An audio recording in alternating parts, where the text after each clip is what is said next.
What a showing for Minnesota's Rodney Smith and the Gophers' narrow win over Rutgers on Saturday. 257 all-purpose yards for the Big Ten's leader in that category, most by a Gopher in 8 years. Went over 100 yards on the ground, broke off a 94-yard kickoff return, and for his efforts, won his first ever Big Ten Offensive Player of the Week award. And Rodney Smith joining us now from our studio in Minneapolis. Rodney, first of all, winning Big Ten Offensive Player of the Week. You're the first Gopher to do that in a couple of years. What was your reaction when you found out you'd won that award? I was excited. My dad texted me, my parents, but I had to refocus myself because I was in class. But I was definitely excited. I got a smile. And thank my teammates and my coaches for allowing me that opportunity. So your parents knew about it before you did? They did. They messaged me in our family group chat and congratulated me. And like I said, I was happy, but I had to start back paying attention in class. You and Shannon Brooks got a splitting time at running back this year. That is an arrangement that often doesn't work. Why is it working on this team? It's a brotherhood, and I feel like we both know what we can do on the field. We try to make the most of every opportunity that we do get. Every play is not going to be a big play, but when he does get out there, he does a great job. He runs hard, and when I go out there, I try to do the same and provide a spark for the offense. And when we're both getting the ball 20 times a game, I feel like it's pretty easy to make at least one play every game. You guys are dramatically improved offensively, particularly in the run game. What do you attribute that to? The offensive line and the play calling. Those guys up front have been doing a great job holding blocks, staying on blocks, and opening up holes for me and Shannon and Mitch when he runs the ball. And Coach Johnson does a great job of switching up the play calls. The runs, the play actions, the read option, just everything that he calls is set up play by play every game. You mentioned the change with Coach Johnson as the new offensive coordinator. What have you noticed that's most different there?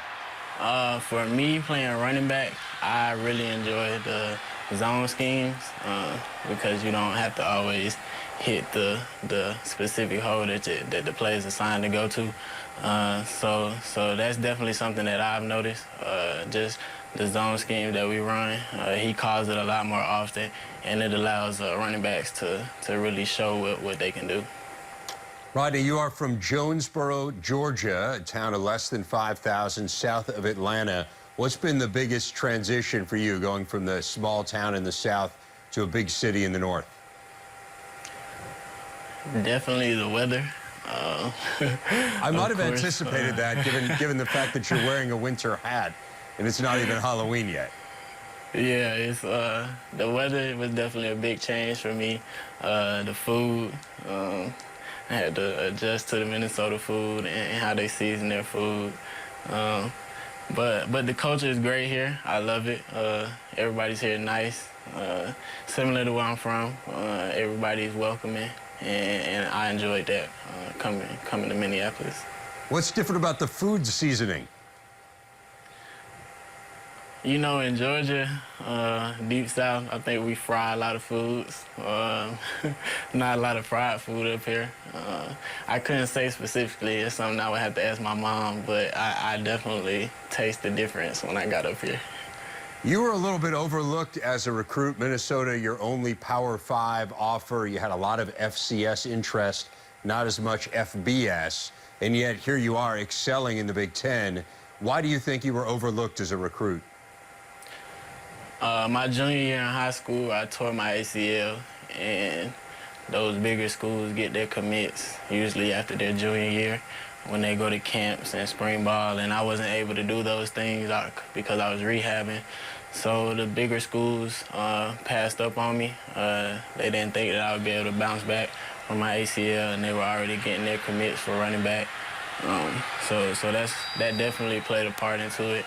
But I was fortunate enough to bounce back as a senior, and Donovan Jones was here when I was in high school, and his high school coach actually told Brian Anderson about me, and they came and checked me out. So it kind of played out well. It was a different situation, but I'm glad everything worked out the way it did. So the Minnesota coaches got a tip on you, and then you gave them a tip on your high school teammate, Jonathan Celestin, who's playing with you now as well. Give me a sense of the relationship between you two guys. Best friends. We would always play up together. In middle school, we played on the 8th grade team. In high school, when we were in 9th grade, we played on the varsity team. We challenge each other. It's a competition. Running back and linebacker, we go head-to-head every day in practice, even at home playing games. But it's a great relationship.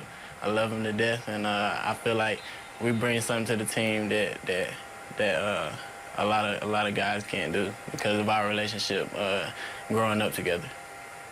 Rodney, you head to Illinois this week. I know you've been watching them on film and getting ready for this one. What stands out as you take a look at the Illini defense? Their defensive line is good. Very active guys. The DNs are quick, get good pass rush, and the linebackers are pretty stout too. So just heading into Illinois, we have to be prepared for the games that they send, blitzes, identify blitzes, and just staying on blocks and executing. The past games, we've been beating ourselves with a lot of penalties. So just cutting down on mistakes and playing our game. Gophers running back Rodney Smith. Rodney, thanks for your time and look forward to watching you this weekend. Thanks for having me.